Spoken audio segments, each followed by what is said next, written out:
on purpose. Can I ask a very stupid question?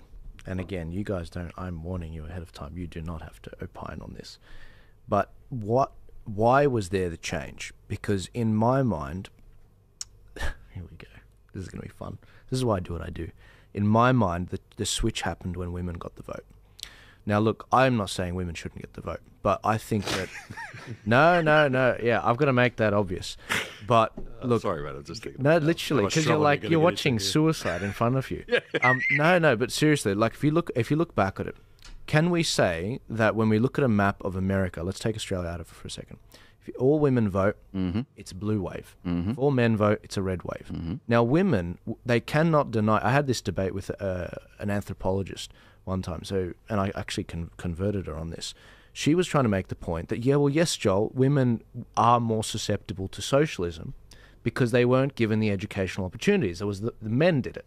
So I was like, okay, all right. So men were attending the universities in the early, 1900s. Do you think that when they got the vote, that it left them more susceptible to ideas that made you think with your heart rather than your brain? She said, yes, I think that is exactly what's happened. And I'm like, well, then how do we overcome that, basically? And I do not have a good answer for that. I think that everyone deserves the right to vote because we're all imbued with the Spirit of God.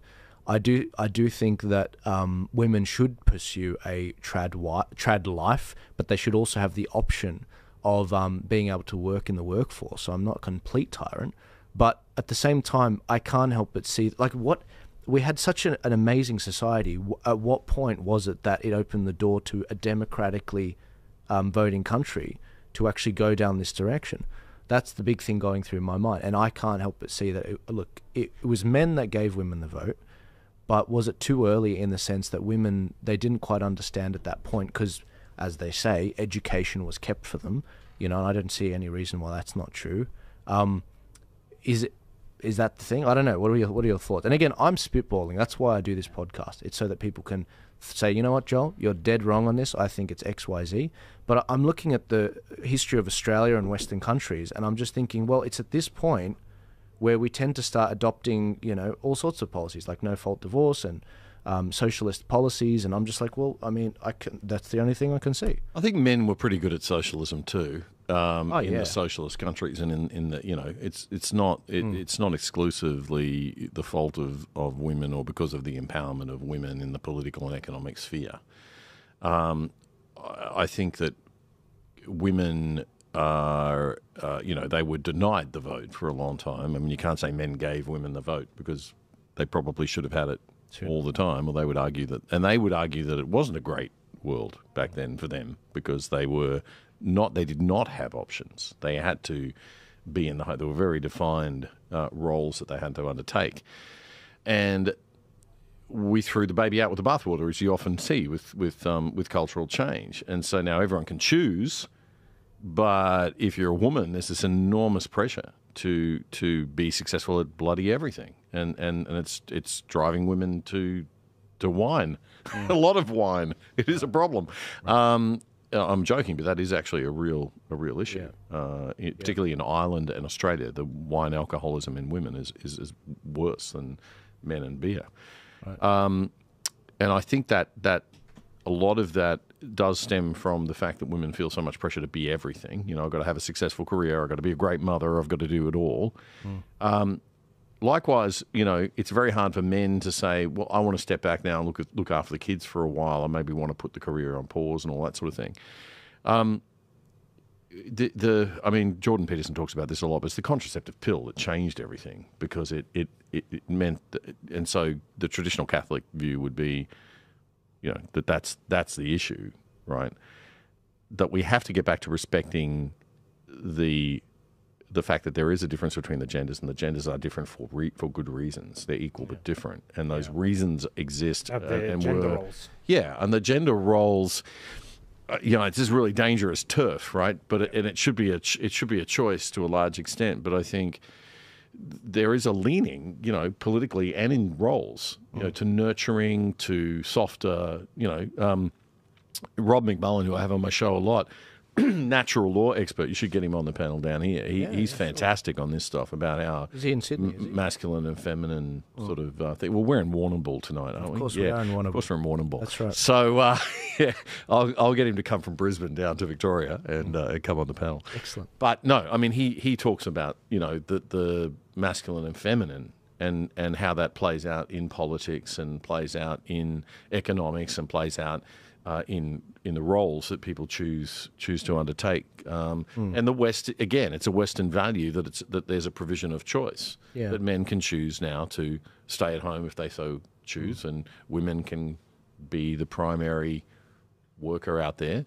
But I think to deny the natural tendency that we have to these qualities of nurturing versus these qualities of going out and being productively kind of doing stuff, you can't deny that that's embedded in our genders. I have my own view on this. So when I grew up, I knew this. I was taught this country was an Australian, it was always Australian Christian. What's your Australian Christian name? So the religion has been, the country's sort of secularized, right? So we don't associate Christianity in Australia anymore.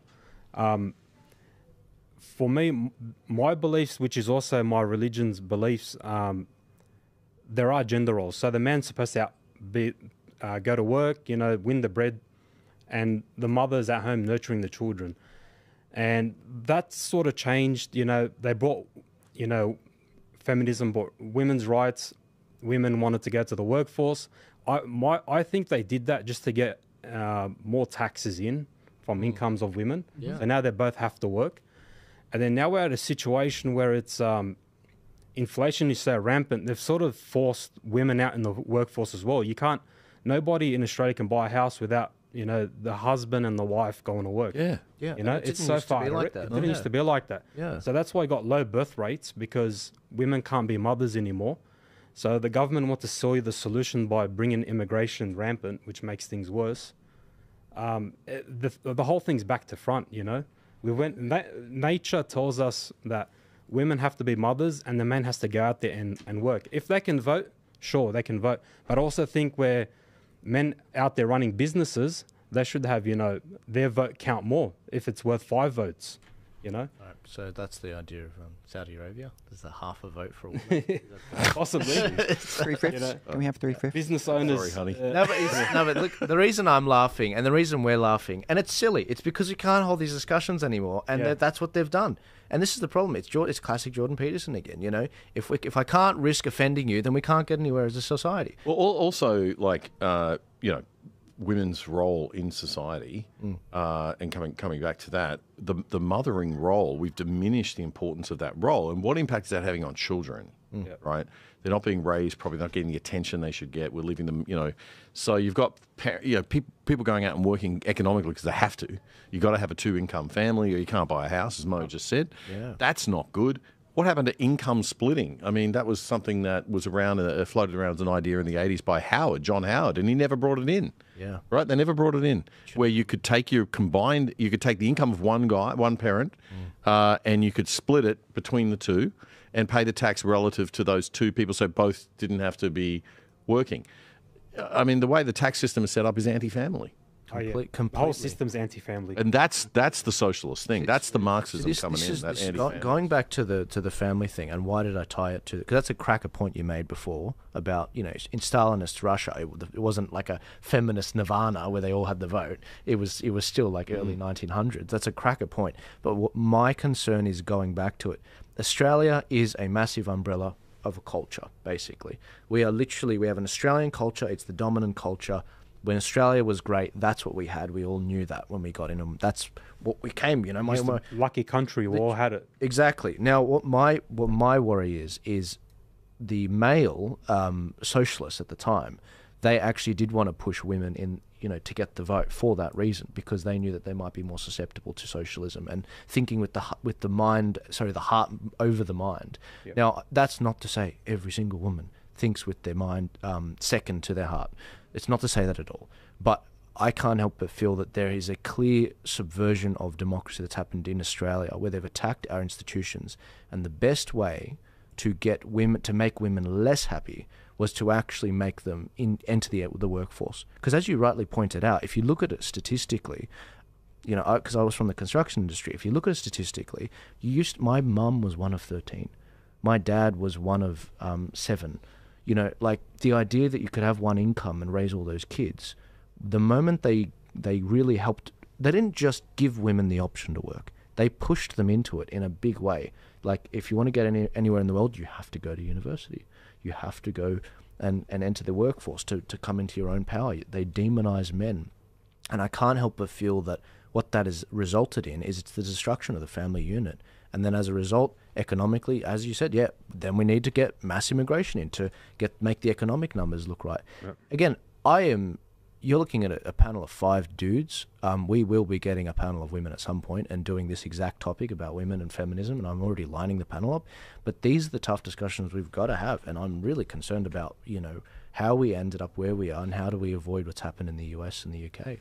This is a very difficult topic. It's really, there's a lot of complexity here, and there's a big difference between, feminism, whether it's first wave feminism, second wave feminism, third wave feminism. Yeah. And it does seem like, certain things have just gone way past some semblance of making sense. It's kind of like with racism, being non-racist was great, and then they went to anti-racism, right? There's that line from Batman: if you don't die the hero, you live long enough to become the villain. Yeah. And that's what's happened with some of these, social movements.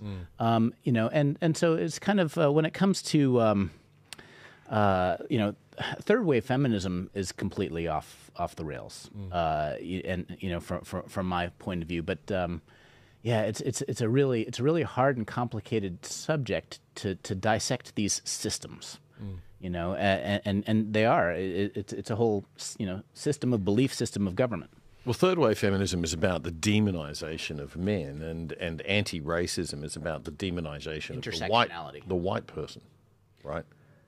I mean, this is where the left has moved to, right? So we've got this identity politics has shifted from seeking equality to seeking domination. Yeah, there's. I agree that it's gone from, yes, like you say, equality to the reversal of oppression. It's not just stopping oppression, but the reversal of oppression. And they never wanted equality. It was never about equality. That's just what everyone who listened to it took away and